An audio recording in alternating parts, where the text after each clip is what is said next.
آج 7 اپریل 2026 ہے۔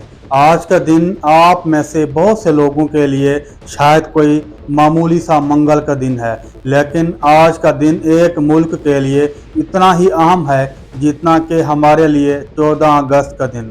آج روانڈا میں امائی نیشنل یعنی اومگینڈا نیشنل کا دن نہیں ہے، آج کویبوکا کا دن ہے۔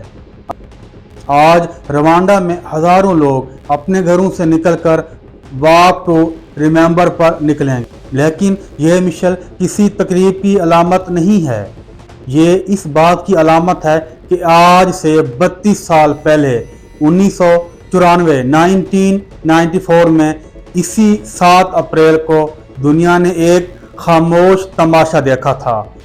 سامعین، روانڈا کو ہزار پہاڑیوں کا ملک کہا جاتا ہے، لیکن یہ پہاڑیاں خوبصورت ہونے کے ساتھ ساتھ خاموش گواہ بھی ہیں۔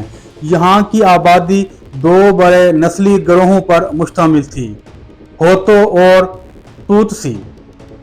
ان میں کوئی بنیادی نسلی یا مذہبی فرق نہیں تھا، وہ ایک ہی زبان بولتے تھے، ایک ہی علاقے میں رہتے تھے، فرق صرف پیشے کا تھا۔ توتسی عام طور پر مویشی پالتے تھے جبکہ ہوتو کاشتکاری کرتے تھے، لیکن نوآبادیاتی طاقتوں خاص طور پر بیلجیم نے اس معمولی فرق کو ایک دیوار بنا دیا۔ انہوں نے توتسی کو اعلیٰ نسل اور ہوتو کو کم نسل قرار دیا، اور یہ ریشل کارڈ روانڈا کے دل اتنا گہرا گاڑ دیا گیا کہ وہ 1994 تک وہاں سے نکالا نہیں جا سکا۔ جب 1960 کی دہائی میں روانڈا نے آزادی حاصل کی تو اقتدار ہوتو کے ہاتھ میں آیا اور یہیں سے بدلہ لینے کا سلسلہ شروع۔ 6 اپریل 1994 شام 8:25 قیامت کی گھڑی نے ٹک ٹک کرنا شروع کر دیا۔ روانڈا کے ہوتو صدر جووینال ہابیاریمانا کا طیارہ، جس میں برونڈی کے صدر بھی سوار تھے، کیگالی کے قریب مار گرایا تھا۔ آج تک کسی کو نہیں پتا کہ اس طیارے کو کس نے مارا، لیکن اگلی صبح تک ہوتو انتہا پسندوں نے اپنی منزل طے کر لی تھی۔ 7 اپریل 1994 صبح کے 7 بجے روانڈا کی فضا میں ریڈیو RTLM نے اعلان کیا، درختوں کو کاٹ دو، کاکروچوں کو مار دو۔ یہ ایک کوڈ تھا، درخت کا مطلب توتسی تھے۔ اس ایک دن میں ہوتو ملیشیا انٹر ہاموے نے سیاسی مخالفین کے ساتھ معتدل ہوتو رہنماؤں کو بھی قتل کرنا شروع کر دیا۔ وزیر اعظم اگاتھی یامانا، جو ایک معتدل ہوتو خاتون تھی، ان کو ان کے گھر سے نکال کر قتل کر دیا گیا۔ ان کی حفاظت پر مامور 10 بیلجین امن دستوں یعنی UN پیس کیپر کو بھی موت کے گھاٹ اتار دیا گیا۔ اور سامعین، لوگ چرچوں، سکولوں اور ہسپتالوں میں پناہ لینے لگے، لیکن یہ پناہ گاہیں ان کی قبریں بن گئیں۔ 15 اپریل کو نیاروبائے چرچ میں ہزاروں توتسی جمع تھے، انہیں پناہ کی امید تھی، لیکن فوج اور ملیشیا نے وہاں گھس کر ہر ایک کو کلہاڑیوں، لاٹھوں اور پتھروں سے مار ڈالا۔ وہ سامعین، صرف گولیاں نہیں تھیں، یہ ذاتی تھا، یہ ہمسایہ کا ہمسایہ سے قتل تھا، استاد کا اپنے طالب علم کو پہچان کر مارنا، ڈاکٹر کو اپنے مریض کو چھری گھونپنا۔ اور سامعین، جب یہ سب ہو رہا تھا، دنیا کہاں تھی؟ اقوام متحدہ کے پاس پہلے سے ہی روانڈا میں 2500 امن دستے موجود تھے، لیکن 21 اپریل 1994 کو جب نسل کشی اپنے عروج پر تھی، UN نے ووٹ لے کر ان دستوں کی تعداد کم کر کے صرف 270 کر دی۔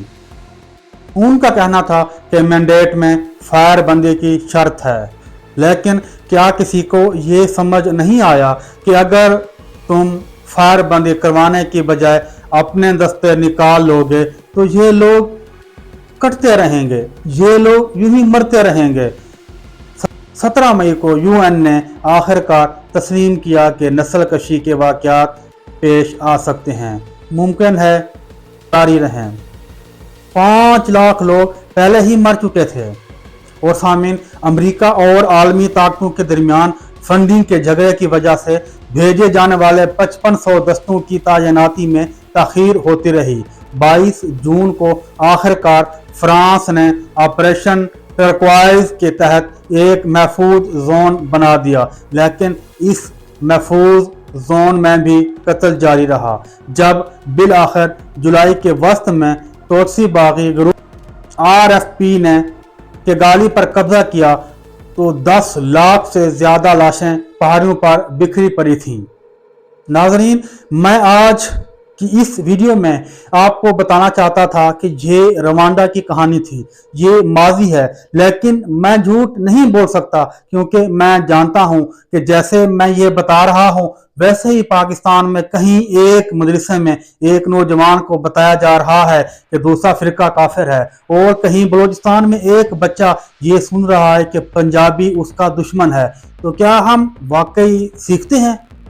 یہ جواب آپ کو تھوڑی دیر میں ملے گا، لیکن اپنے آپ سے یہ ضرور پوچھیں کہ کیا آپ کے گھر، آپ کی مسجد، آپ کے سکول میں کوئی ایسی بات تو نہیں کی جا رہی جو کل کسی توتسی اور ہوتوں کی شکل اختیار کر لے گی؟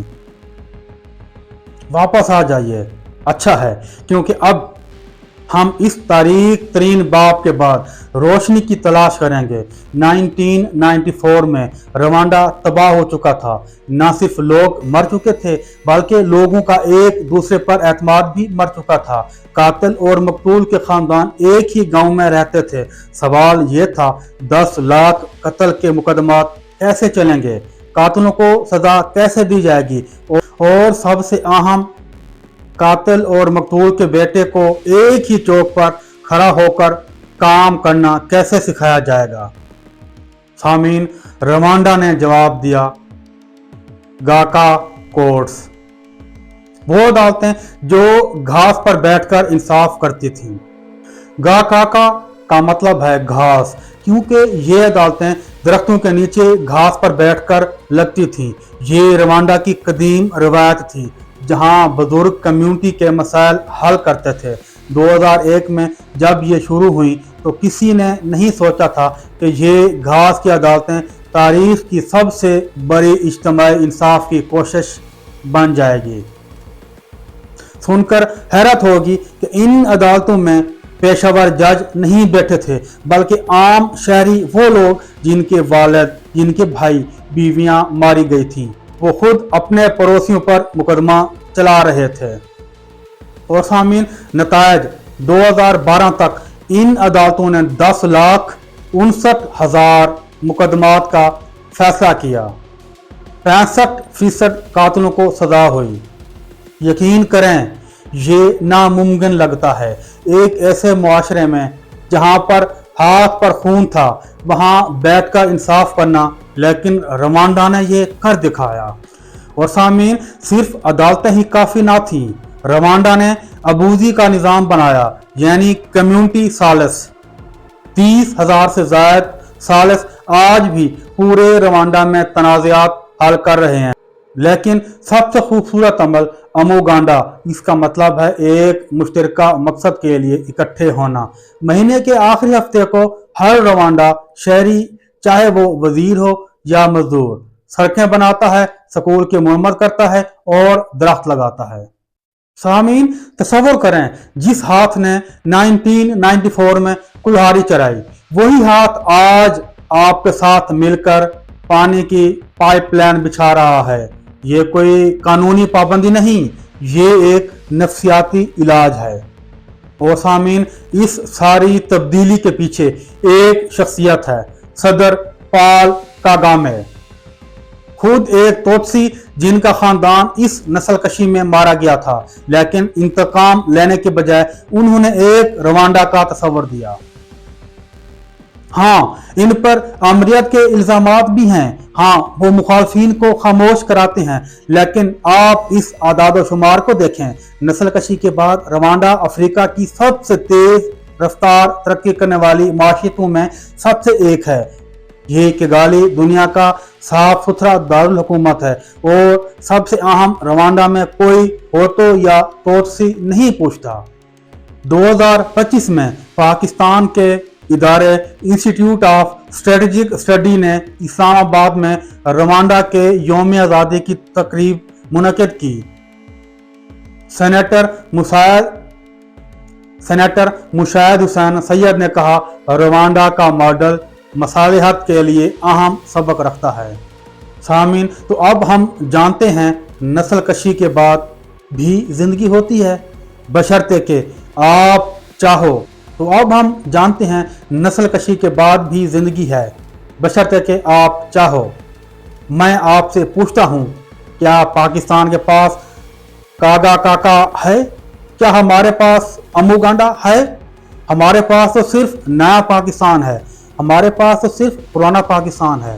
نعرے ہیں، لیکن کسی نے نہیں بتایا کہ جب آپ کا پڑوسی آپ سے نفرت کرے تو اسے پیار کرنا کیسے سکھایا جائے۔